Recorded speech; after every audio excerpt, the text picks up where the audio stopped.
You're listening to the We Are Libertarians Podcast Network. Find all of our shows at wearelibertarians.com. This episode is brought to you by Shopify. Forget the frustration of picking commerce platforms when you switch your business to Shopify, the global commerce platform that supercharges your selling wherever you sell. With Shopify, you'll harness the same intuitive features, trusted apps, and powerful analytics used by the world's leading brands. Sign up today for your $1 per month trial period at shopify.com/tech, all lowercase. That's shopify.com/tech. Have I Got News for You is back for another season. Roy Wood Jr., Amber Ruffin, and Michael Ian Black are finding the funny in the week's biggest stories. Have I Got News for You returns Saturday at 9 on CNN and stream next day on Max. You're listening to the We Are Libertarians Podcast Network. Find all of our shows at wearelibertarians.com. Welcome to the Chris Spangle Show. Today we are going to be talking about disinformation, everybody's favorite topic right now. We have talked for a long time on the show about the problems of social media like we did last week. And there's the left and right want to censor everyone. And they want to fix it with the government. We need to remove Section 230 or we need this or that. And we've always preached, don't let the greater censor inside the house to punish the lesser censor in social media. Well, Joe Biden has blinked first and is making a move to set up a disinformation board. So we're going to explore that. And the lady running it is a treat. So stay tuned. You know what? I just realized that I'm using the wrong intro for this. Oh, hold on here. Let's like, at least have some normality here. Warning. This show is for adults by semi-adults, so the language is sometimes strong and offensive. I don't know what I said. Welcome to the Chris Spangle Show. Our goal is to help you sound smarter while talking to your friends. If you struggle to understand politics, we explain it from an independent, libertarian point of view. With all of the irreverence it deserves, we toss out the screaming heads, put people before political parties, and give context to the news to make you think. Now, here's our host, Chris Spangle, a 15-year veteran of politics and media. I thought about changing that intro anyways, just because I don't want Donald Trump in there anymore. Or even really Ron Paul.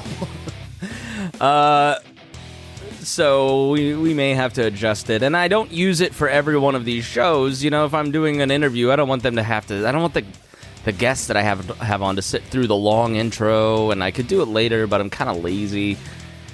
So, I don't know. I may need to change this a little bit.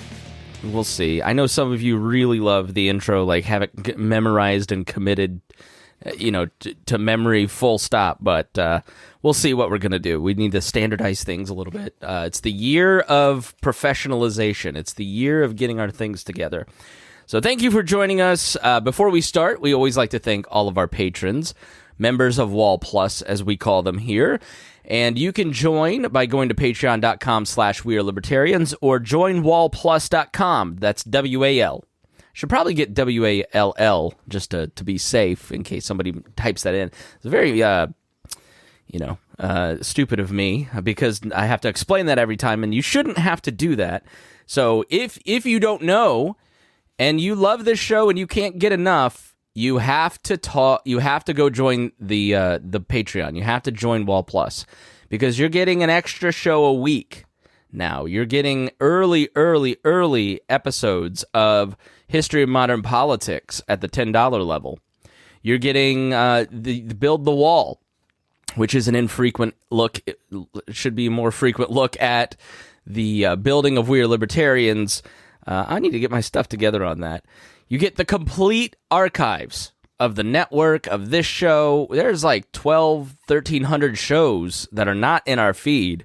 You can go back and listen before 2018 to some of all when we were funner, but less informative for sure.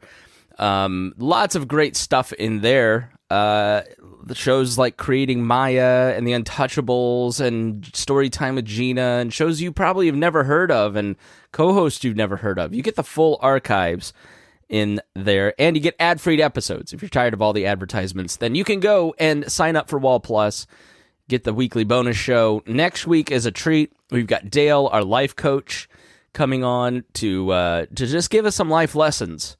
Last week, we finished up part 2 and talked about all the important issues regarding democracy and how to move forward in a world of social media, because it's not working very well.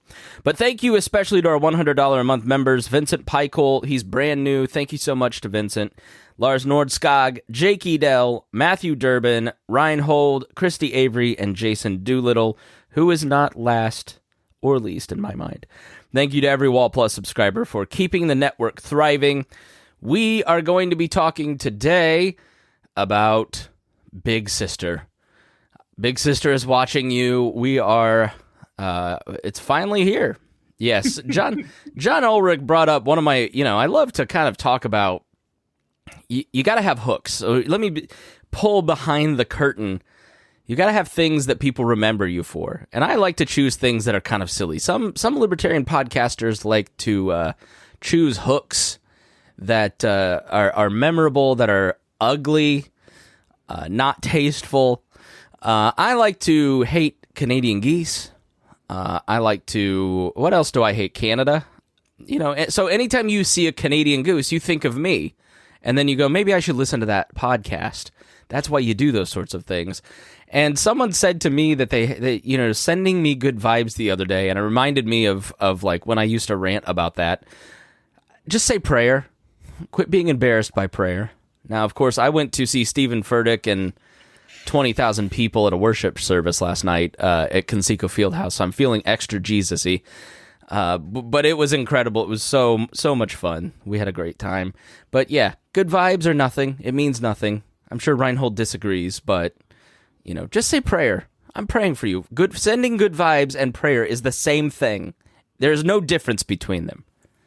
It doesn't make it. I mean, I would be okay with somebody saying they're praying for me, because the way I look at it, I mean, is that they're giving you what they feel is the most powerful thing, most visual display of their beliefs. So why would you poo-poo on that or discount that? They're giving you what you may not agree with what they believe, but it doesn't mean that they're not giving you a heartfelt love and care. Because I take it easy. It's pray all you want for me. It's language. It's the perversion of language, Reinhold. You just love to pervert the language. That is the voice of Reinhold. He is my longtime sparring partner. And Harry, how are you? You are looking well, like you always do, like a nerd. Hi. Look, we're doing this. Friday's doing all the intro, like 5 minutes into it. Well, better than most. But yeah, I'm, I am what I am. I am a massive nerd. I do what I can. I saw a meme the other day. It was like me, a nerd, slapping another nerd, and then it's like calling someone a fucking nerd. It's always funny because I do that. I like to call people nerds, even though I'm very clearly aggressively a nerd.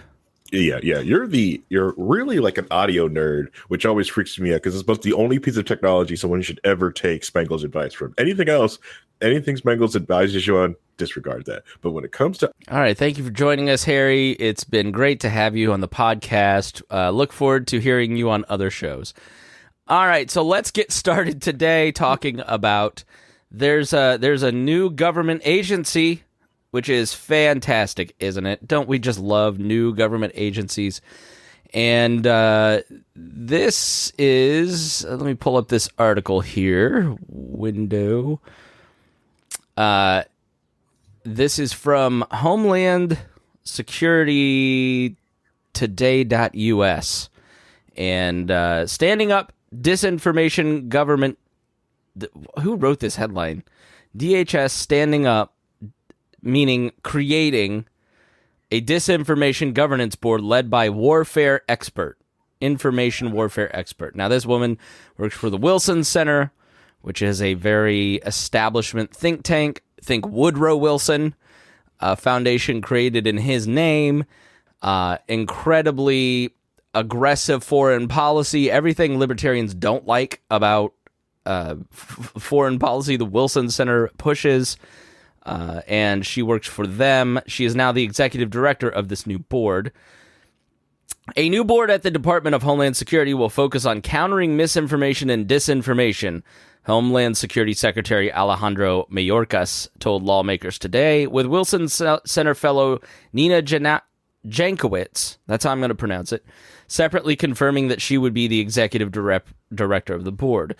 During a hearing before the House Appropriations Subcommittee on DHS to discuss the fiscal year budget, Rep. Lauren Underwood, a Democrat from Ohio, stated that disinformation is a huge threat to our homeland, and said Mayorkas has noted that it's a concern of yours at the border with human smuggling organizations peddling disinformation to exploit vulnerable migrants for profit. Citing the Senate Intelligence Committee's report on tactics used in the 2016 election campaign, she added that foreign adversaries attempt to destabilize our elections by targeting people of color with disinformation campaigns. A newer trend that we saw in the 2020 election, Underwood's continue, and already in 2022 midterms, is that disinformation is heavily targeted at Spanish-speaking voters, sparking and fueling conspiracy theories. Completely separate, Harry. Totally separate. Now, that may be true, but totally separate, Harry, is that the Latino vote is trending Republican, and more Latinos, Latinx, voted for Trump in 2020 than they did in 2016. Yeah, complete coincidence. And remember, it's just Latino, okay, or Latino do not. No, Latinx. Latinx, no one uses that. No one uses that. Okay, we don't use that here. Okay. Reinhold uses it. No. Reinhold is not necessarily woke, but I love pretending that he is. Like, there's some fake article going around that men, midwives are being taught to push babies through their penis. And I'm like, Reinhold, did you write this? Part of my disinformation campaign. Right. And, woke left. But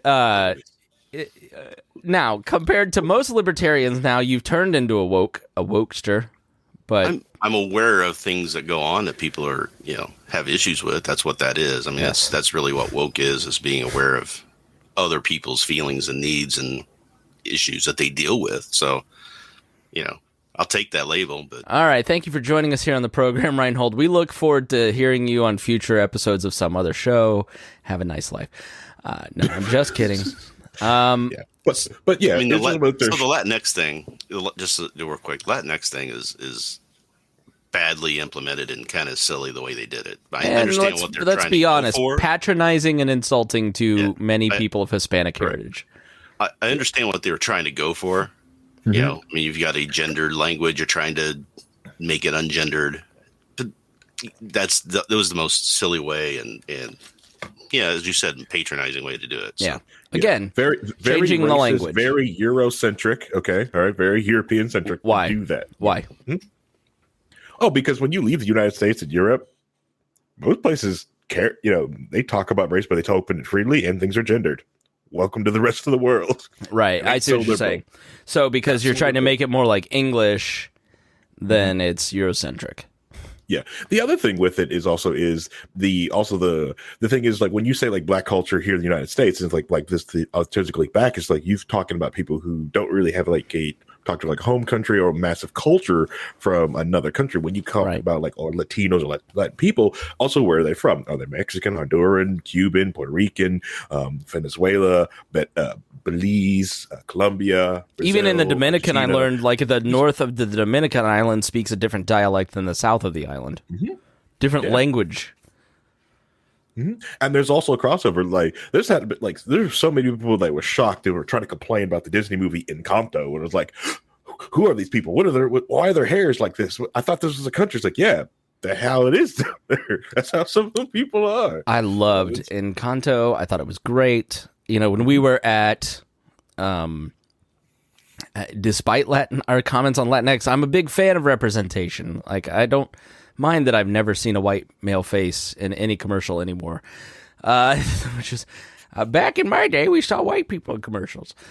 when we were in the Dominican, there was we became friends with one of the guys, Orlando, and he was showing us pictures of his daughter, and she had a Moana birthday party because Moana is, brown, lives on an island, like she really identified with that princess, and Encanto is just expanding that, and my stepdaughter loves it, watches the sing along all the time, that kind of stuff I have no problem with.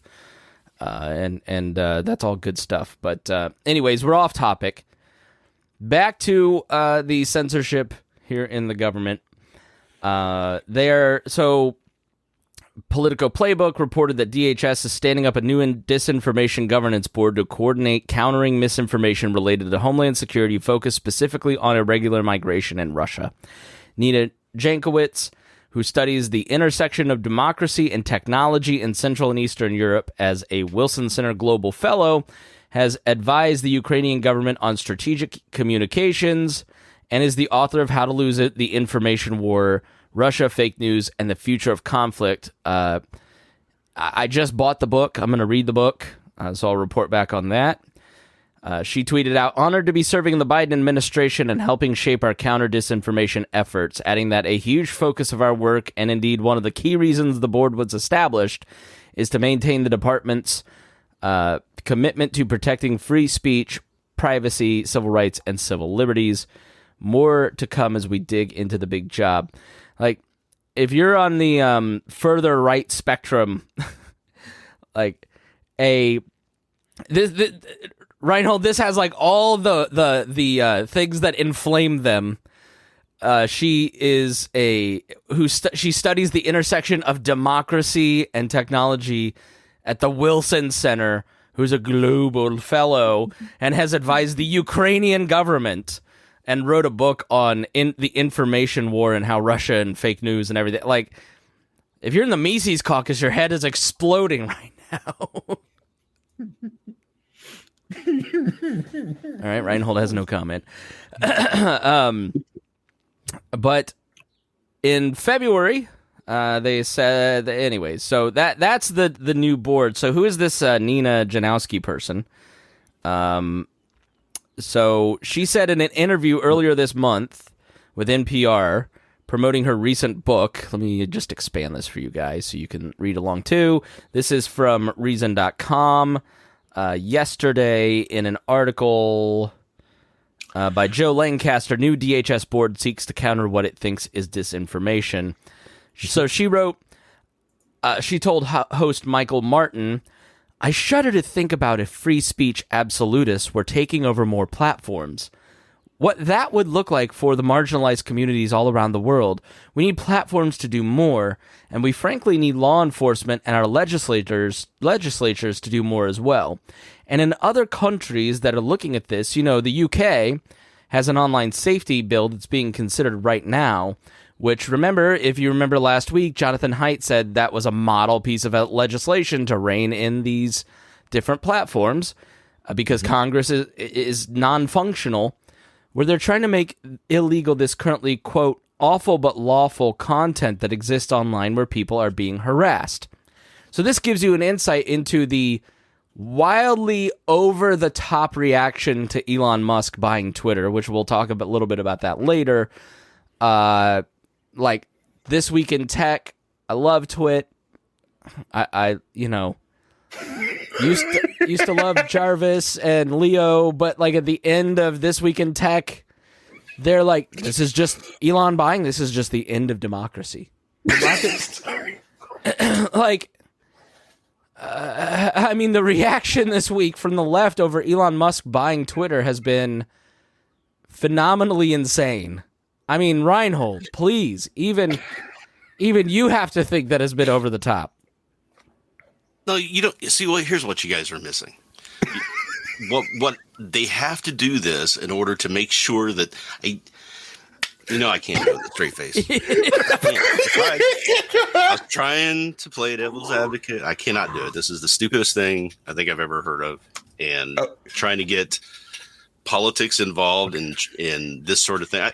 I spoke last week about how we don't have any, agreed upon source of truth that everybody kind of goes to say, okay, this is what the facts are. The worst thing you could do is get politics involved in it, because as soon as you get politics involved in it, you can't be truthful. You start having to change things for the political reasons, right? Yep. And then you've got, Fauci's a great example of that, where he gets in there and Trump wants him to say certain things, and then Biden wants him to say certain things. So he's flip-flopping, trying to appease his masters, and makes a whole mess of everything, right? And on top of that, a great point was pointed out to me earlier that I had almost forgotten about.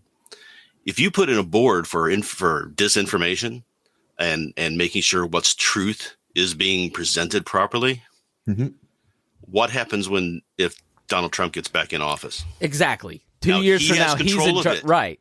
It's insane. It's exactly what we had said so many times through the Obama administration. Okay, create the Consumer Protection Financial Board. What happens when Donald Trump wins, guts it, and puts Mike Mulvaney in charge of it, and it's no longer functioning? All of the executive orders that Obama, because he couldn't get things through Congress, Trump comes in and deletes them. First day of the Biden administration, Joe Biden comes in and removes a ton of executive orders from Donald Trump, except all the immigration ones. Like, this is no way to govern. And so you start creating free speech boards. What happens when Donald Trump and his alternate vision of the world, where he just says everybody has become reactionary. I asked you, Dennis, or Reinhold, excuse me. Call those alternate facts. Yes, his name is not Dennis; it is Reinhold. What is with the freak out of Elon Musk? And you had the best point. You go, people they don't like are having a happy reaction towards something, so they have to freak out and say they don't like it. Like, I think you nailed it. It's literally a reaction to the reactionaries. And everybody's just constantly, because nobody's operating out of principles anymore. Nobody's stopping and think, because everybody's just living in the now, in the news cycle, controlled by, a tweet. And it's like Donald Trump talks to one person and has one idea, and then he comes in and another guy comes in and sends him off. It's like, that's how we're all operating. It's insane. All right. So first off, the Ministry of Truth, all right, and this NETA person. One, shout out, finally, a millennial is getting in charge of a government department. A TikToker, no less, which we'll play for you. Yeah, millennials, we finally made it. Okay, all right. So the other thing is, it's you coming from a government that, endorses things that aren't mistruths and also gave themselves a leeway to lie to the American people. Because they don't lie to the people. What are you talking about? And if we name some examples. If we had a thing of truth, one, the 1619 Project wouldn't exist. It would be thrown in the dustbin of history of this is freaking garbage and destroys history. The other thing is truth takes a while. All right. It's more of that was true. We know this because 5 years later we checked that and we got all the sources from it. So this whole real-time truth thing, come on, that's not going to work. Especially on a government agency. In order to even be possible, by the time it's considered truth, that means it's evergreen and we can put it in a book. Now, but the idea that, why are you attacking the 1619 Project? What's your beef? Oh, the 1619 Project? Yeah. That it says the United States started in 1619 because that's when slavery started. Started in the Americas, and that the American Revolution was started because they were trying to keep slavery here in the United States, which is utter bullcrap. That's why. That's it. Yeah, there's definitely some problems with the history of it. That the American Revolution was fought to keep slavery in the United States, or the Americas, because for some reason they believe that if they were going to just stay with England, England was eventually going to take away their slaves, which is not the case because England allowed some slavery. Harry is spicy today. Right? No, Harry, what do you think about kids being forced to choose their pronouns in second grade? All right, so as an English lesson, I can understand it, but the idea of telling them, oh, well, you can't tell your parents and keeping that discussion, I dislike anytime you trying to tell a kid under 18, hey, but don't tell your parents. Yeah. That's sus, super sus. There's a local school that is apparently doing that. I've alerted Rob Kendall. All right, Reinhold, your chance to say the opposite of whatever Harry just said. Now go ahead. Fight. I think the Fight. 1619 project had a few good points and a few bad points, and I wouldn't look to it as a source of truth, as I wouldn't look at any single point of information as a source of truth. And they're adding politics into it, which is exactly what I'm talking about. You can't add politics into the whole thing because that doesn't work. It changes things, and people see that, and then it's just a mess. As far as the gendered thing, that's a whole thing I can get into. I don't know if you want to spend an hour. We don't. We don't want. No, we'll just go move on. I think we need to do a DeSantis episode because, I think it was a good thing to say to schools you can't tell kids that they're not allowed to tell their parents something, or even though it had they were right to take out the thing where you were punishing teachers, but punishing Disney and adding $1 billion to the burden of taxpayers is insane. So there's, I don't know. He's a complicated, interesting person, but we'll do an episode on all that later. Yeah. The real threat should have just been, we're going to give Universal a better deal. Right. Universal's better anyways. I like Universal way better than Disney. That's would have been the other score. We're going to give them the better deal. We'll show you. Yeah, I don't have kids, so I prefer to go Universal any day of the week. Yeah. I mean, as a kid, I preferred Universal. Disney was just nothing but lines. Yeah. So many lines. I just, as an adult, I never run. We are so ADD today. I know, right? This is like old school Wall. Yeah, but I do have to say that I have a kind of a weird relationship with the Universal because I've never experienced lines there, but partially because the only time I've been there was when the place was bought out for an event that I was at for Microsoft. So yeah, it was just my group. That was my mom broke her leg one year. So my mom broke her leg one year. So we got to go to the front of the line because she was like, I need a wheelchair. All right. So back to disinformation. But Harry, your point is right on. It's like, well, the governing board of disinformation needs to act quickly, and so we need to remove any kind of reference to the fact that the kid was not getting in the face of the Native American guy at the Capitol. We need to, if you were talking about your own personal health issues, let's say somebody got a shot last year and had heart issues with the vaccine and wants to go on and tell their story, is that misinformation? Let's say you're a credentialed historian that wants to quibble with the 1619 project. Is that misinformation if you write a book, for a libertarian think tank? If you are questioning whether or not the United States should send billions of dollars to the Ukraine right now, is that misinformation? What is misinformation, and should the government be deciding it? I never thought the social media platforms should be deciding it, because once they started to get into deciding what is and what is not political misinformation, it's they have taken a hammer to what was needed as a scalpel. And that is not to say that, as I said in the bonus episode, that Russian bots, Chinese bots, these are real. They are trying to influence our elections. You can read the Mueller report like Reinhold did. Do we as a nation really want these countries interfering in our elections? We as libertarians don't want us to be interfering in their elections. So why would so where do we draw that line? Go ahead, Reinhold. Well, I do have a quick take on that one, though. The Russian thing is we're trying to say, the Russia can't say this stuff about our elections.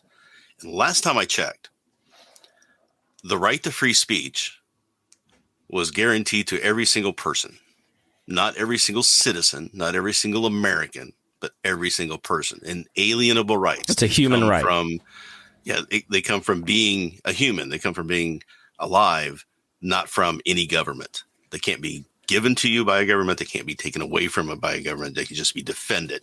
So why are we violating our own rights, our own belief in what these rights are, just because we're worried that Russia's going to lie about us? They're going to do it anyway. And then they're only saying things that people on the right are already saying. But people without master degrees might be fooled by it, Reinhold. I mean, we need people with, like, we need Harvard and think tanks and other places of information where people can go to and say, you know what, they've looked at it. This is their thinking. This is their reasoning. This is why they're pointing it out. That's why I like going to different. I love reading the left and the right side of an issue. I go to CNN and read it, or I go to Fox and read it. I'll see what they're saying against each other. Op-eds. Real Clear Politics does this thing where they do a topic, and then they'll have somebody from the left and somebody from the right there. And you can read the differences, and you can see this person saying this and this other person saying, oh yeah, but you didn't mention this, and this changes things. And then they kind of counter back and forth. It's how Dan Rather got caught, right? Right. You know, because people said, no, this is bull and this is why. And they put the information out there and people realized it. So the truth comes out eventually. It's just a case of, are people willing to accept it? Are they so blind in their allegiances these days that's been cultivated through misinformation on both sides? Are they willing to change their views on that? Well, that's the biggest thing we need to fight. The reason that right-wing media has grown, and this is the problem with much of the progressive vision, is their solutions to these problems backfire and don't work. You ended up creating a stronger, more aggressive right-wing media ecosphere on the back. I literally just saw an ad for Piers Morgan and his new TV show on Fox, and the whole thing was, they tried to cancel me, but I'm uncancelable. Subscribe to Fox Nation so you can see my new show because I won't be silenced and canceled. That's literally the script of it. And so these guys, you know, Sagar and Crystal, their whole deal is just like growing their media outlet on the backs of, we're not CNN. So you created this whole new right-wing media sphere because people want to find out. They don't trust these large institutions anymore. And they know that they're being lied to when it doesn't fit their own personal experiences. You know, so they want an alternative viewpoint, and someone will always give them that alternative viewpoint. Like when they always take advantage of that too. Right. When the Daily Wire spends, you know, hours and hours and hours creating a need for a new children's programming service because they are talking about how Disney is a bunch of groomers, they're not only doing that because they want to give alternative entertainment to people. They're doing it. They're spending their time. Cui bono? Who benefits? They're doing it to make Disney look bad to grow their own bottom line. That's libertarian. That's capitalism, right? Like, so you just whatever, you can choose to buy the service or not. The problem is when people want to come in and say you can't do that. You can't have. So you created the need for these new services that you don't like because you took all of these regular people. I'm not talking about the ugly people who are threatening to kill people. That are wildly violent and harassing, you know, or doing and saying illegal things. And I think it's perfectly within the rights of these services to not allow pornography if they don't want, for instance, or anything that violates local laws or that sort of thing. But when you took people like your racist uncle off of the platform, you took away the chance for that person to be checked. And you sent them away to places where they're unchecked. And so let's sit back 5, 6, 7 years from the decision to start moderating the content and kicking people off of these platforms and ask ourselves, are we getting good results? And the answer is decidedly no, because it feels like everybody's getting more racist, everybody's getting more aggressive, everybody's the very foundation and social fabric is being eroded. The common stories are being eroded. Like there's definitely a dark side to all of this on both sides, you know. And I do understand why the left is freaking out, because Twitter moderation has advanced to a point where it's like people want it to be peaceful, Harry. They don't want to have to look at things they don't like and ugly things, and they shouldn't be. You shouldn't be harassed for your race on a platform. Like there's just no place for it. And they're afraid that that's going to go backwards, especially considering the very real problems at Tesla and racial issues that have gone on there. Yeah. Yeah, exactly. But just like the Romans later found out, like with Christianity, the more you try to push underground and suppress it, it kind of grows. Christianity grows really well when you try to push it down, and then.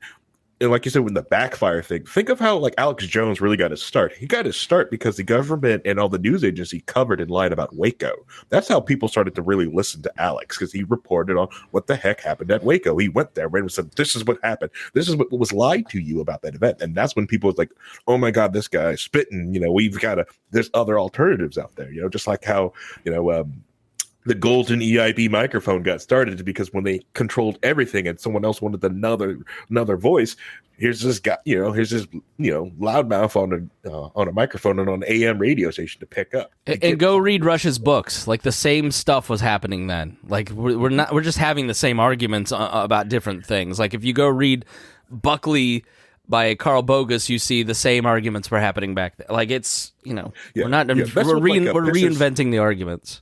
Correct. This was like Dr. Thomas Sowell talked about this, and he's like, it's very frustrating. The reason why he like retired is he said, like, I'm having the exact same arguments that I had in the 70s and 80s right now. Like we have discussed these, we have torn down these bad ideas, but some people won't go back and read some old books because like, oh, that's old. This is the new book. This is the better book. I was like, listen, I've, especially Thomas Sowell's like, I've traveled to these places to, and understand what the heck is going on. I didn't sit in my Ivy Tower, write down like, this is how these people feel down in this area. I actually went through those, but the issue with like the misinformation is like when they do get caught in that big lie and they get to get exposed for that, because it also shows you that the whole thing, like knowledge is power. It shows you how powerful being controlled, what the truth is, and that information or the control of the fire hose of information is the biggest, baddest weapon, in our time is just information, getting information fast enough.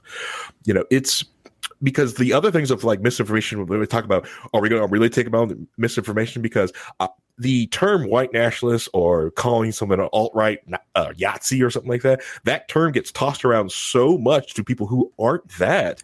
Is that what we're talking about, misinformation? Can someone get kicked off a platform for calling somebody that? If you're calling people a groomer, you're watering down the term groomer for a very real problem for your political expediency, and you're the exact analog as the people running around calling you a Nazi, which you've railed against for 10 years.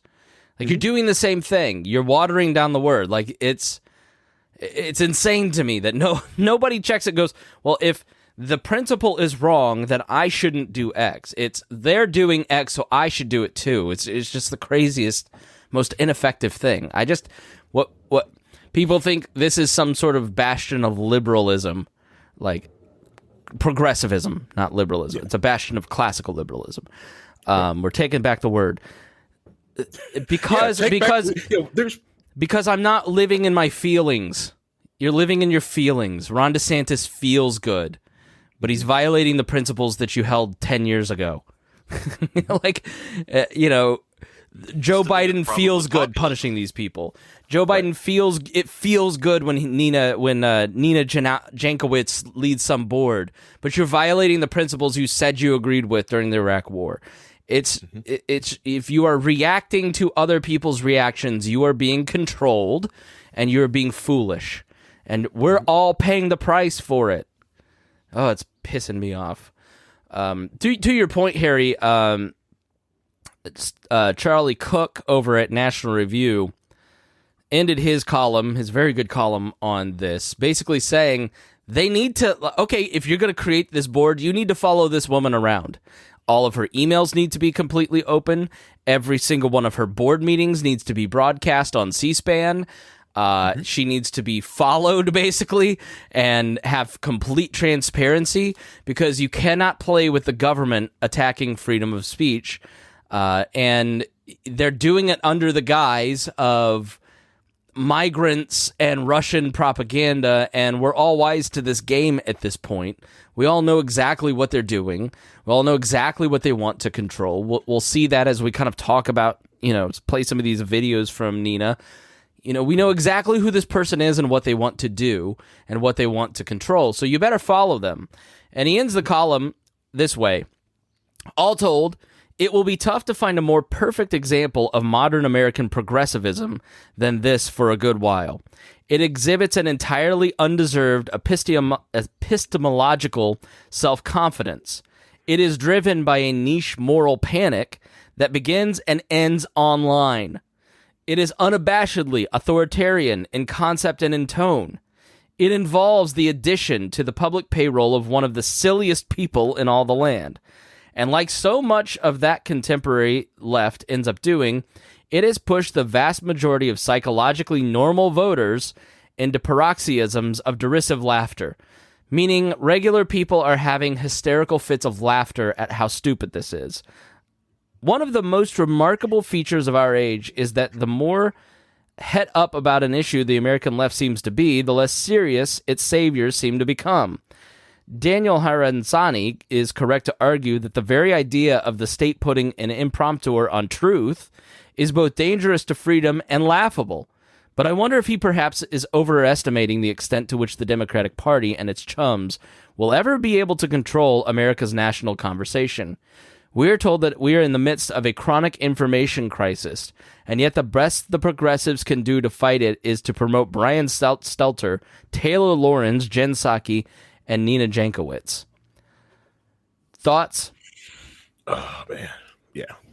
It is a scary idea to allow the government to control the truth or be able to do the truth.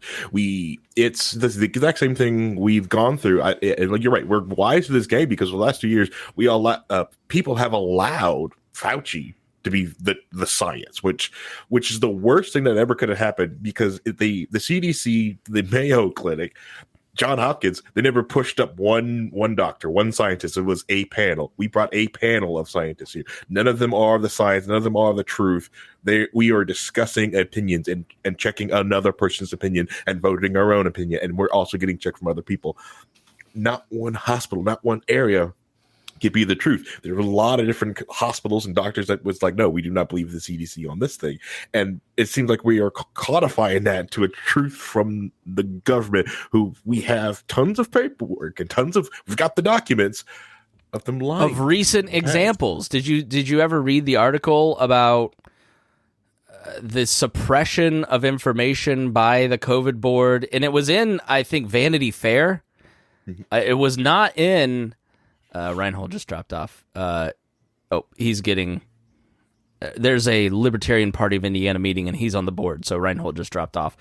What was... I'll have to find the article, but I'll find it. But it was basically Fauci and Birx and everybody talking about how they needed to cover up something, and I'll be ruined if this information gets out. And, I mean, it was a direct example of lying over the last few years. I mean, I'll find the clip from 2019 of Fauci saying masks don't work, just exercise. Right. Yeah. Just exercise and get yourself better. Hold on. You monologue while I find these things, so people need to hear it. Yeah, but there's tons of different things about there. John Hopkins University came out at efficacy on like wearing masks and just doing different tests like that. Because as we all know, whoever ever worked in any like environment, warehouse environment, the kitchen or around blood, is that improperly worn PPE doesn't work and is actually harmful. So you've got people out there wearing masks that are, improperly worn, or it's old or it gets moist. It's like, so it just becomes like, it becomes ineffective. And then you've got someone who's got this mask on for like 5 hours, probably's got all kinds of other fecal matter on it because they're just breathing around areas or touching the dang mask, or if they're not wearing it correctly and it's not sealing around the side, it drops to basically. Well, I remember watching Fauci on one of those Sunday morning shows saying, like, do not bother with a mask because you're just going to touch your face more. And so it just always like, that was one of the things that really made me go, what is going on here? Like, the cloth masks don't work. Why are we all wearing cloth masks and pretending this does anything? Yeah, cloth masks with logos on it and branding. We're all pushing them out there with some neoprene on it, and you've got people out there like swimming or like exercising with a mask on. But yeah. It's if you just exercise, it's good for you. Exercise is great for you. Here's Fauci in May 2019 on, I don't know on Bloomberg. for me to prevent getting an infectious disease and having to have you as my doctor is what? He's asking the best way to wearing a prevent it. mask. No. How do you do that? If somebody's, I can see they're ready to sneeze or cough, walk away. You avoid all the paranoid aspects and do Okay. something positive. A, good diet. B, you don't smoke, I know. I know you don't drink, at least not very much, so that's pretty good. Get some exercise. I know that you don't get as much exercise as you should. That's correct. Get good sleep. I think the normal, low-tech, healthy things are the best thing that you can do, David, is stay healthy. All right, well, I'm going to try to do that. And If anybody had said that on, like, people got banned for saying exactly that in 2020 and 2021. Like, that was misinformation.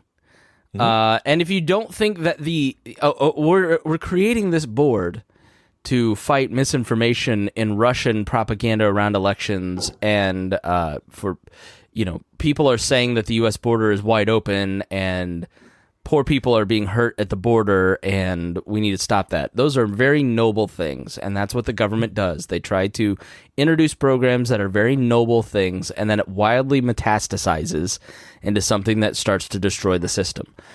Government is a cancer, Harry. Yes. So what do you think about that? Go ahead. I was just going to say, plot twist. We actually need those migrants into this country because our population is going to decrease, and we need them to come in and work because you guys keep bringing up kids who don't want to work on our awful farms and be exploited. So, yeah, it's your guys' fault. This shouldn't happen. Vanity Fair, March 31st, 2022. Catherine Ebon is the author. Inside the virus hunting nonprofit at the center of the lab leak controversies.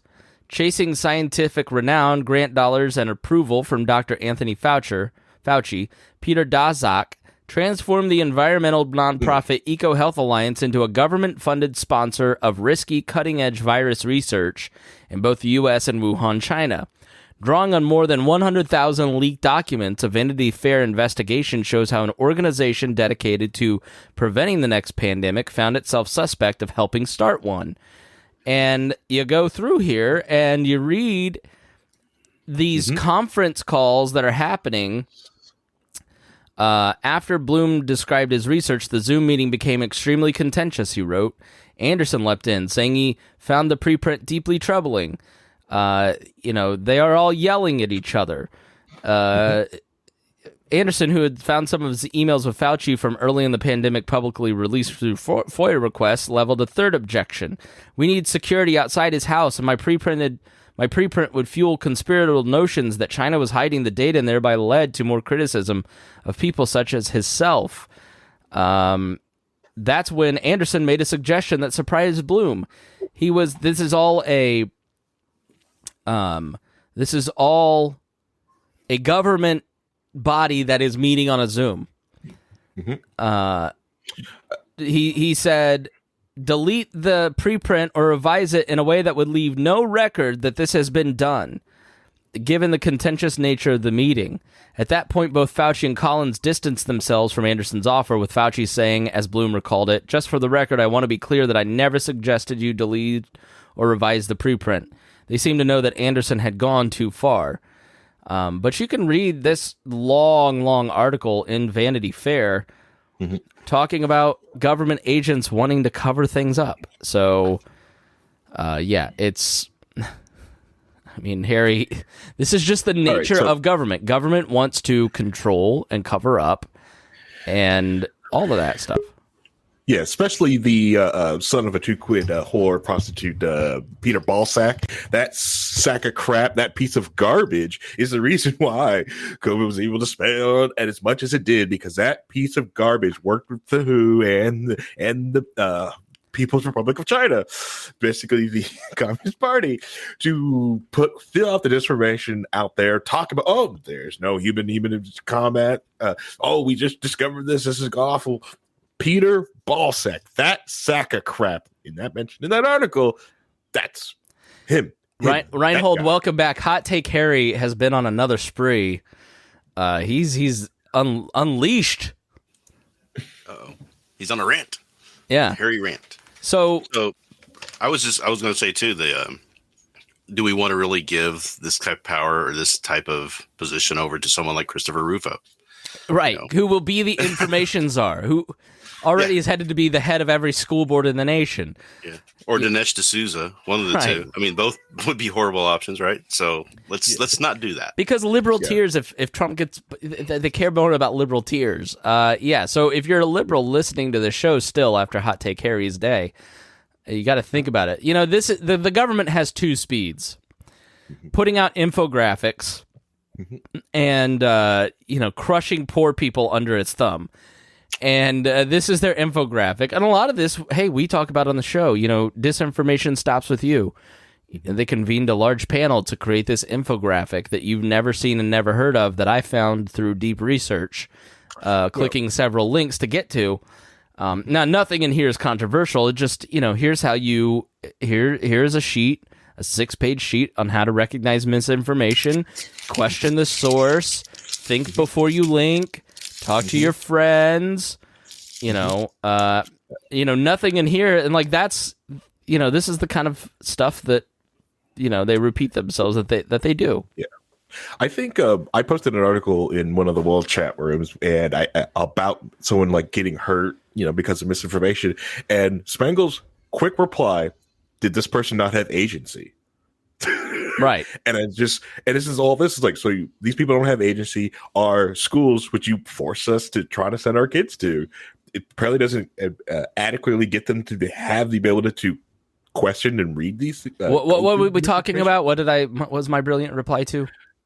It was an article I wrote because someone's family member was hurt because of a COVID, because of misinformation online, that they didn't want to take the vaccine. They didn't want to do certain steps. But this wasn't someone in the middle of the sticks sitting there, out there in the middle of the deep Midwest or the deep West. This is someone that was in New York City. Okay. Yeah. And you're trying to, so this person clearly had a city education, understood thing, had hospitals, all these scientists around them. Yeah, because these are patriarchal people who are exactly like Anthony Comstock. And anybody who says we don't know anything about, we've never experienced this kind of censorship. I saw Nancy May say something like, no, let's talk about Anthony Comstock. Anthony Comstock is this guy who, alive from 1844 to 1915, a dogged reformer, imposed his Victorian values on a rapidly urbanizing U.S., sometimes in disregard for the First Amendment. He was a very religious man, and he organized an independent New York branch of the London Society for the Suppression of Vice. The society crusaded against pornography and persuaded the Congress to pass federal legislation known as the Comstock Act, making illegal the transportation and delivery of obscene, lewd, or lascivious materials. Using his position as a postal agent, Comstock then set out to ensure the law was enforced, culling the mail for improper materials. Comstock and his colleagues later claimed they had destroyed 160 tons of obscenity. You can read more about Comstock. He opposed the use of birth control medications, and devices played a role in the late 19th century of abortion.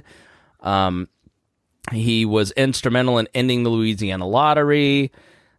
He tried to suppress Mrs. Warren's Profession, a play by George Bernard Shaw, sympathetic to prostitution, and Shaw coined the term Comstockery. He is the guy that basically H.L. Mencken and his magazine, he sold his magazine in Boston to one of these Comstockery guys and got arrested and had a big free speech trial. Then you had the Committee on Public Information in World War I. President Woodrow Wilson established the committee in April 1917 through the executive order in response to the U.S. entry into World War I, an attempt to mobilize public opinion behind the war effort with every available form of mass communication. And what happened all across the nation, and Mencken relates to this too. Mencken, a proud German who supported the Kaiser, tried to defend all of the people living in the Midwest, including the area of Indianapolis I currently live in that was largely German. I go to the YMCA there, which was a Turnerverein for the American Turner Society, which was this German... the Germans invented gymnastics in these Turner societies. Look it up. It's a really cool civic society. And Spangle is a bastardization of Spangler.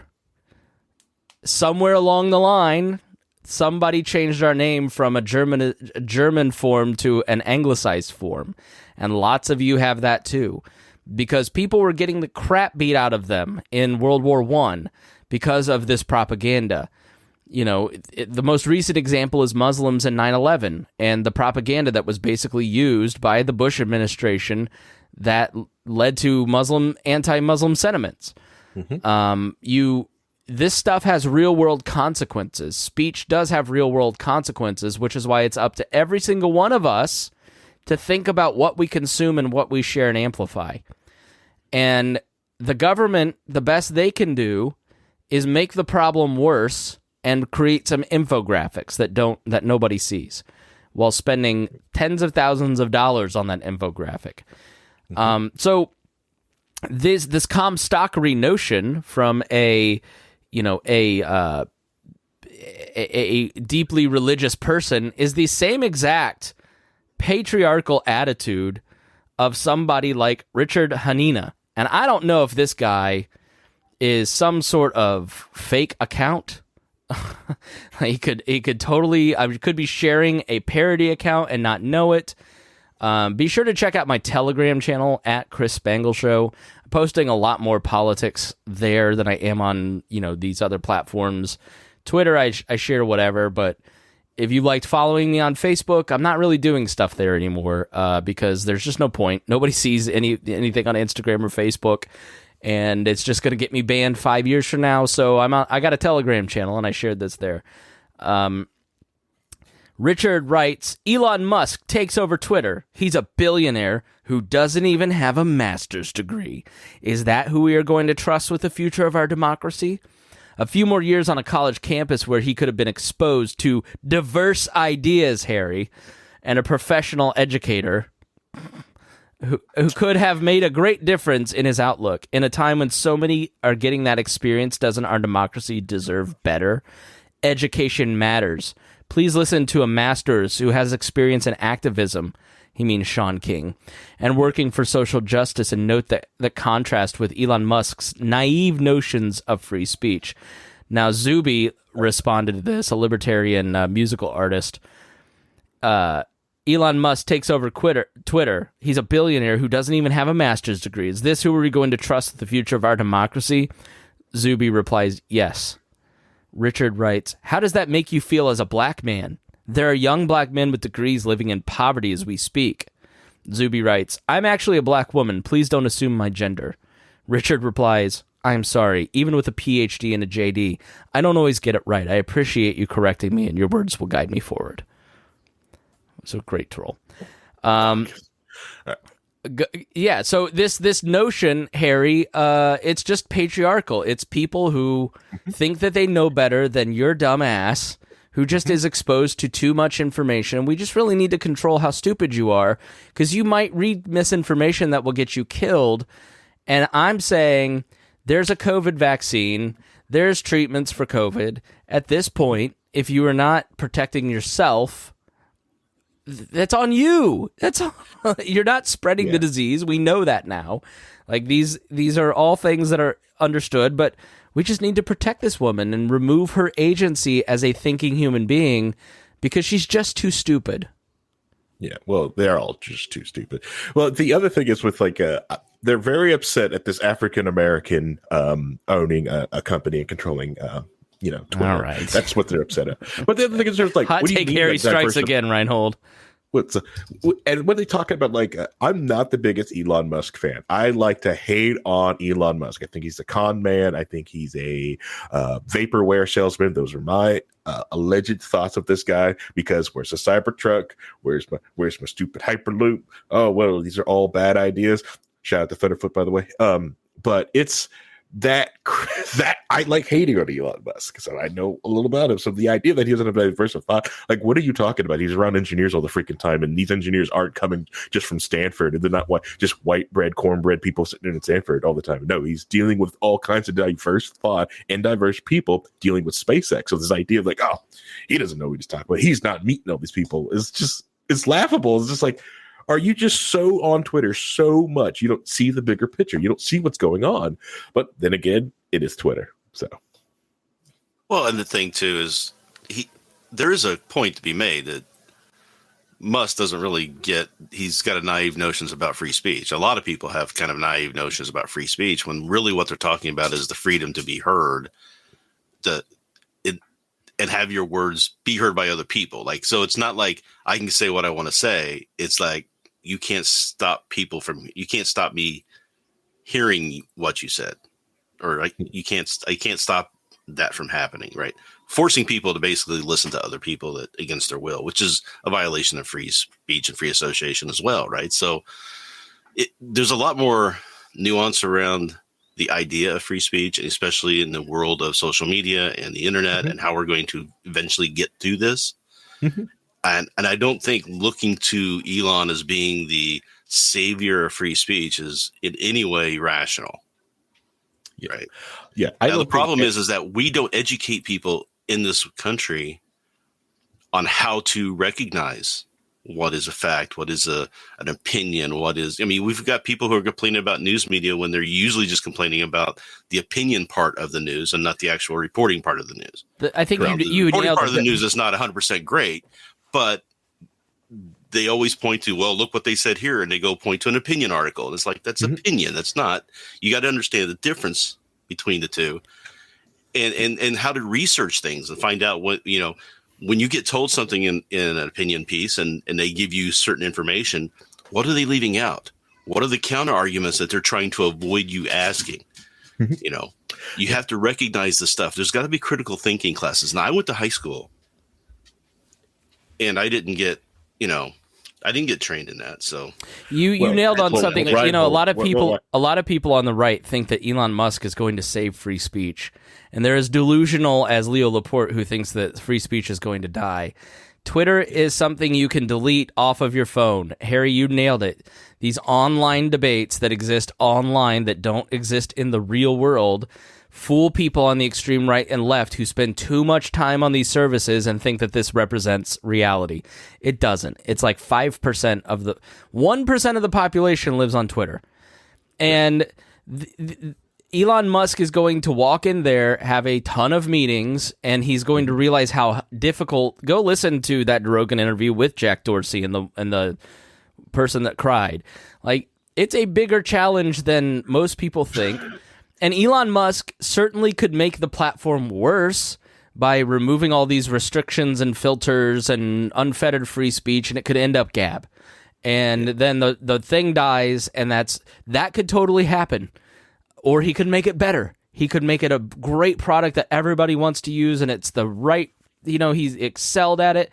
Nobody knows the answer. So to say that this guy is going to give you exactly what you think you want and what you expect, or to think that he is going to destroy something, including the entire society, you're fools if you hold those opinions. Like, we don't know. Just hang back.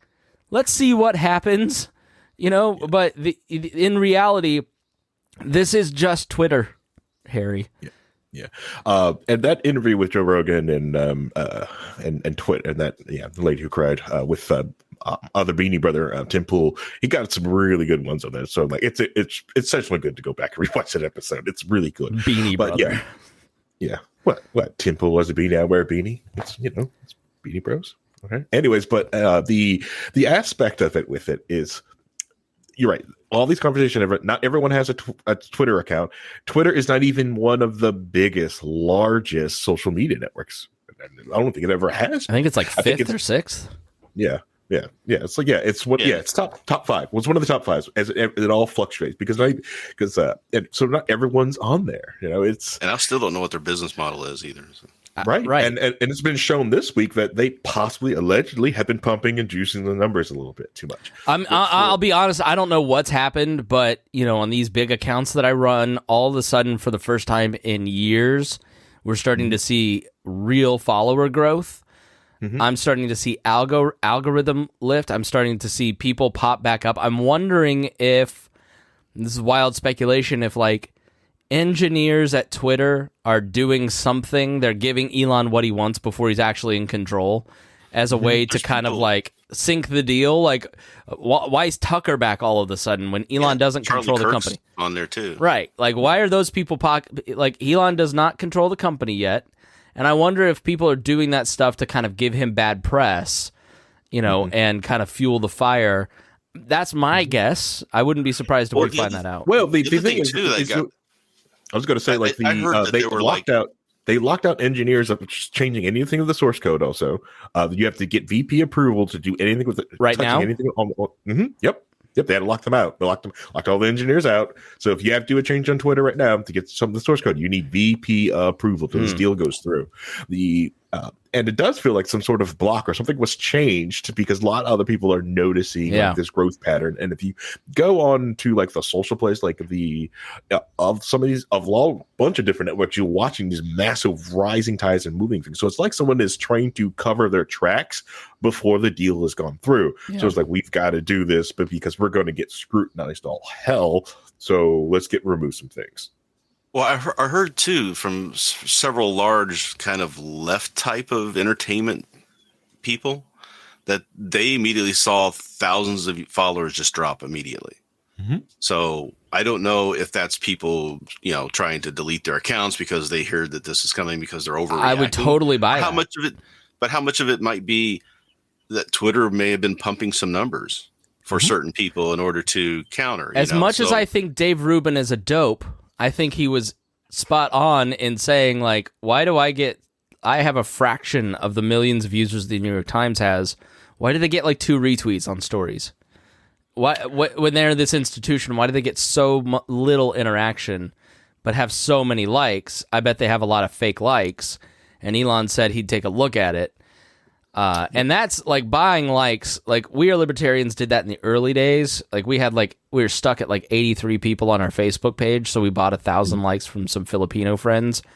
And man, all of the sudden we were the top tier of the like, it was crazy how much that social proof like helped us. And then there was like the chicks on the right who bought like 100,000 likes and then got a radio show yeah, right. Allegedly. Yeah, they hate when I point that out, but it happened. It happened. But you have a contact. Yeah, the reason. Oh, she's furious when I point that out, but I know it happened. But allegedly, that's why I was never invited on their show. Rob loves me, has me on their show, but she nixed it. But buying likes early was a big deal, and now all those have kind of gone away. It's all AI done, but back in the day, it was like literally a physical person creating an account, and you'd go on Fiverr and buy likes. And we absolutely did it for our Twitter. We did it, but like we didn't have much money, so it was like by the hundreds and not the thousands. But it did help. It helped the algo. It's how we got one of the ways we got to 100,000 likes on Facebook. But that product's unusable. Allegedly. Well, so, before we go, we got to put the cherry on top of the ice cream.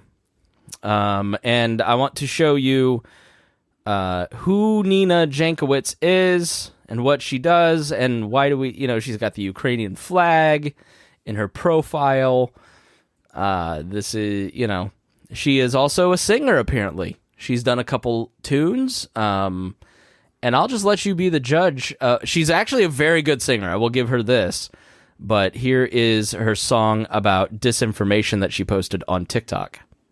Information laundering is really quite ferocious. It's when a huckster takes some lies and makes them sound precocious by saying them in Congress or a mainstream outlet. So disinformation's origins are slightly less atrocious. It's how you hide a little lie. It's how you hide a little lie. It's how you hide a little lie. When Rudy Giuliani shared bad intel from Ukraine, or when TikTok influencers say COVID can cause pain, they're laundering disinfo and we really should take note and not support their lies with our wallet, voice, or vote. Oh! So here's the. Oh God! Please stop. But did Giuliani have a laptop? Yeah, Rudy Giuliani had a laptop. That was the bad intel from Ukraine she's talking about. Notice that the points of misinformation. This is the information was verified by the New York Times. Reinhold. No. Go ahead. She's not talking about that. She's talking about something else. But I know that, That's but what I'm you just all saying, like, always do. Oh, we're not talking about the thing that everybody knows she's talking about. They're talking about some other thing. Let's get this other it thing. was about the. No. Go ahead. We want to hear it. Hot take Harry. Get it up because It's the whole we're gonna thing have to hear it in because the chat. We need the hot New York take Times Reinhold. didn't verify the original New York Post story. The New York Post story was still bad. It was still wrong. All they did was say that, okay, the information that they got was good, but they were saying, the Post was saying that the information was saying that Biden did all this and Hunter did all this and blah, blah, blah, blah. None of that was in the information. Okay. That wasn't ever proven. All they did was say, yeah, there was a data from a laptop, which may have been planted. Who knows? We still don't know any of that information. But that's all the Times did, was they changed one word in an article, and now everybody thinks that the Hunter Biden story is completely true. Everything about it is true, which isn't the case. And that's where we get into what misinformation is that there's usually somewhere in the middle between both of these sides where the truth lies. Yeah. And you're not getting it because you got people yelling at each other from either side about this is all this way or this is all that way. And they're not looking at, where are the holes and the cracks where the real truth is lying in these things. Yeah. No, I didn't follow the Hunter Biden thing. I didn't care about it. We didn't do it here because it always felt like one of those, let's just wait and see what the truth is type of stories. So, and because somebody was going to find out the truth, and that's really like the new Chris Spangle show, We Are Libertarians motto. It's like, after the Covington kid, I was like, we're going to take our time and let things get that seem sus work themselves out instead of just jumping on the hot takes. If it makes us late, I don't care. I mean, this is a part-time job, not my full-time career to promote you, to promote a side, right? We're trying to suss out the info. Yeah, and since it's part-time, it's really easy to get to pass disinformation or pass bad info around. If this were my full-time job, and this is one of the things that I always battle myself because I'd love to do this full-time, I want to. We need your financial support to do more. I've got storytelling show ideas that I want to do that I just don't have the budget for. So if you're listening this late in the program, you're the person that needs to support us financially. But, if you do it full-time, if you're like a Tim Pool, you're incentivized to push stories, push disinformation sometimes, right? Push things that are hot takes and beat up on trans people because it's going to get you the likes, But if it's not your full living, it's just the way, literally, like, funds itself and then pays a couple, like the light bill for me. So that was always the problem with like Alex Jones and those people, and Rush and that sort of thing, is that they're trying to make you come back every day, right? Come back for every show. So they can't have lulls. They have to try to amp up certain stories every day. To try to create outrage, and that's what we've done. Is we've created an outrage culture. It's not a cancel culture. It's not woke culture. It's outrage culture. And social media incentivizes it. Everything. Yeah, social media incentivizes that. That's how you get the likes. Social media makes it work. But like I said, Rush was doing it. He was doing that every day. He was doing that on the air 3 hours a day, trying to get people ginned up. Yeah. And he did it in a fun way. It was entertaining. I listened to it for years. But there comes a point where you notice that he's making issues out of things that shouldn't be made issues out of, that they're not that big of a deal. Why are we doing this? And you start to see people starting going at each other. And that's the problem with the incentivization. Why news shouldn't be a profit center.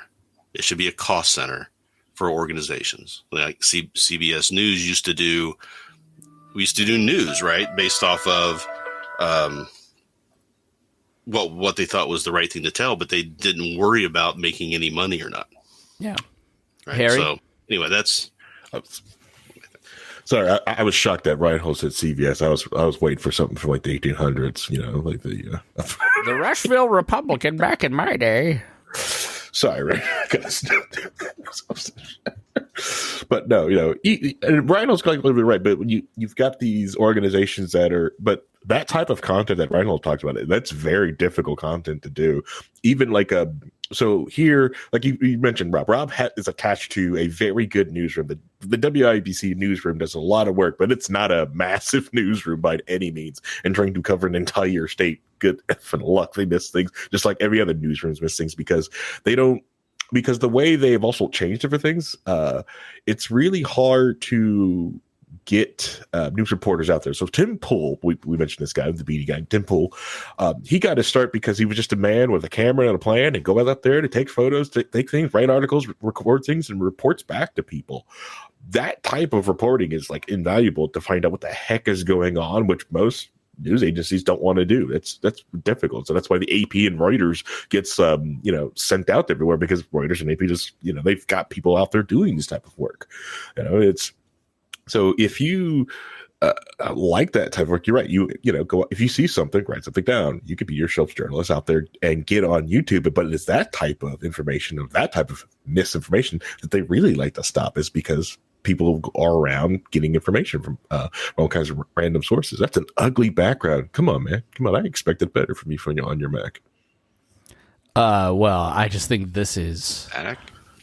This is. I know, right? First off, Mac too. We noticed that was a Mac. Shut up. There's probably 3 different operating systems right here. Yeah, I know, right?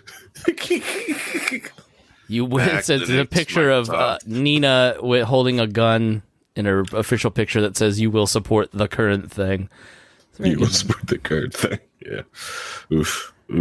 Nothing like having a government employee on the Chinese-owned platform. Yay, Tencent. That's a really good point, actually.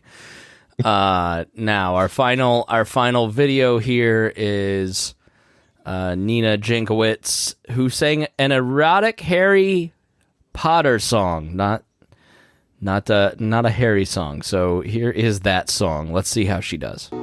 Went looking for some prefects in the bathroom one day, but instead I found Harry, and so I said, hey, I helped him solve the mystery of the A, and I'd like to solve the mystery between his legs. I hope that Harry drowns tomorrow in the lake, so that our honeymoon we can take. Know that ghosts have working anatomy, but what's better than that, we don't get STDs. Death is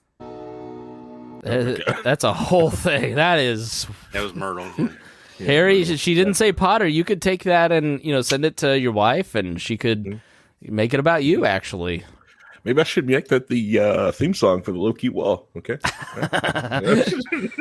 that is the person making the judgment, the official judgment, using the force of government. Mm-hmm. They have all the guns. Making of this person's judgment is better than yours. And she has power and you don't. Do you like that? Do you think that's wise? Do you think that's smart? I don't. So final words, fellas. Well, my final word is this: is like, if you wanted to know truth, you've got to get out of the caves. I'm sorry. Got to get out of the caves. And explain the Plato's cave. Heck no. You've got time. Read all of it. It's fine. But read Plato's cave. Yeah. Go ahead. Good luck. Don't fall. Don't do it on Audible while you're driving. You will fall asleep. Anyways, no. Understand that it's your idea as a human being that you can discover and read different things. Don't let people put up these wall gardens of knowledge around you. If you are interested, like if going through this pandemic, you were interested in a lot of the science of the biology from it, you can pick up a biology book and understand more of it. It's okay. You can learn this type of stuff. You can pick up a book. Education is free. You've already paid for the libraries. They already stole the money from you to build these libraries, and all the information is there. Just go read it. It's great. It's great information. Like, the more and more I read about like physics and chemistry and knowing about nuclear science, it's very fascinating. And I wish I would have did that in college instead of IT a little bit, because it's incredibly interesting. And also want to get a shout out to Thunderfoot, because Reinhold and I was getting ready to work on an episode to talk about maintenance on nuclear weapons. And as doing research for it, Thunderfoot beat us to it, because he's a scientist, and that's his daily job, while Reinhold and I working on computers while trying to do to it. And it's a great video. I recommend going out there from the Voice of Thunder channel. Thunderfoot sit there and did it. That's if you really want to know the maintenance on that because the U.S. government spends like $40 billion a year on maintaining their nuclear stockpile. So nice. It's after watching all this of the Russian military do things, it's kind of like, ooh, where did that money go? Russia's spending to maintain theirs. Right, because it's got to be more because they have more, and their environment that they're stored is probably not the best either. And then what happened to the 90s to this? They had because the oxidization rate is some of the best part of the video, like how which didn't dawn on me, like holy smoke, they can rust, can't they? But well, the other thing too is that Russia was never known for the best nuclear technology. It would work, but wasn't exactly the best. Yeah. So. But on my side, if we're going to talk about boring authors, let's just listen to Tolkien describe a tree for 5 pages. But when we get into this whole thing about truth is really a tough one to crack, in my opinion. I still don't think I have a handle on what I think the answers are going to be or what we need to do. But I think we really need to start with making people more aware. And you do that by getting the information out and educating people through free speech rights. I mean, you tell people, you put that information out there, and the good information should eventually rise to the top. I know that was a big fear, and I talked about it last week with the quote from Terry Pratchett, but at some point we need to, as a people, diminish the conspiracy theory stuff and raise up the factual stuff and come together on that as an understanding, even if we disagree or we have a different political bent. I just don't know if we are in a society right now able to do that because of the massive outrage culture that has been created and everybody hating each other. So the reflex, we talked about it earlier, the reflex of why are the left so against Elon Musk? It's just because the right are for it. And the right are for it because the left were against it. It's back and forth. He's no one's cathartic. even looking at the actual facts or making good points. They're just spouting off these cliches, and it's annoying, and there's a lot of noise out there. So cutting through that noise is the worst part. Yeah, for my part, Elon Musk is cathartic. Having had the We Are Libertarians business model of broadcasting on social, basically Facebook especially, YouTube, and Instagram, and to a lesser extent Twitter, on my personal accounts and the We Are Libertarians accounts, systematically shut down any kind of reach that we have, because the word libertarian is in the name. Associations, accounts are networked together. You follow these accounts because, part of what I tried to do in the early days of this was to network together the libertarian movement for new people to understand what was going on. Things like libertarianpodcast.com and libertyexplained.com, which both exist still, if you want to go check those out. Our accounts have been systematically shut down. And when you bring some of that up and go, this is a real problem for people who are trying to do the right thing, you're told, oh, that's not real, or it's not that big of a deal, or right-wing censorship isn't happening, it's happening on the left too. And yeah, but saying to someone who is living an experience that their experience doesn't matter and isn't a big deal is what I thought we were all against, right? And to see the people who have said that stuff to me for 5 years upset and basically walking to the other side, now you can say to them, it's a private company. It just, I don't know, it feels good. It's schadenfreude. It's not nice. It's not supposed to feel good. I'm not supposed to find joy in the happiness of people that have hurt my business and have made my ability to do this a lot harder, a lot more expensive. And it just feels good. And there's a catharsis to it. And you want Elon to come in and give you back the organic reach that you had in 2014 so you can reach more people with your message. I don't know that that's going to happen. I'm not looking at this guy as a savior, but it does feel pretty good. And that, I think, is the people who kind of think like me and are on that side, are enjoying it and it feels good. And people who are your opponents don't like that. They don't want to see you win. They don't want to see you happy. And I think that's a big part of it. But yeah, I think that it's just all reactionary. Thank you guys. We will be fake live for the next 3 weekends. I've got my 20th high school reunion one Saturday. I'm going to a race one Saturday. Harry and Gunther have a party that I will be attending. So there will be a show Saturdays for you guys. I will be doing it just through the week to make sure that we meet our commitments, but Harry and Reinhold have May off, basically. So thank you to you guys for being here, and we thank you all for listening. We love you. We appreciate you. And hey, if you got something out of it, please spread the word. You sharing the podcast is literally the only way it's going to grow. That's the only thing that works. And a special shout out to Ron Milford. We really appreciate you. You watch all of our stuff. After every show, you go and thank the guest for coming on. You talked about it in your podcast, The Ron Milford Show. So we just really appreciate you, and thank you so much for sharing. And we ask everybody, go check out The Ron Milford Show.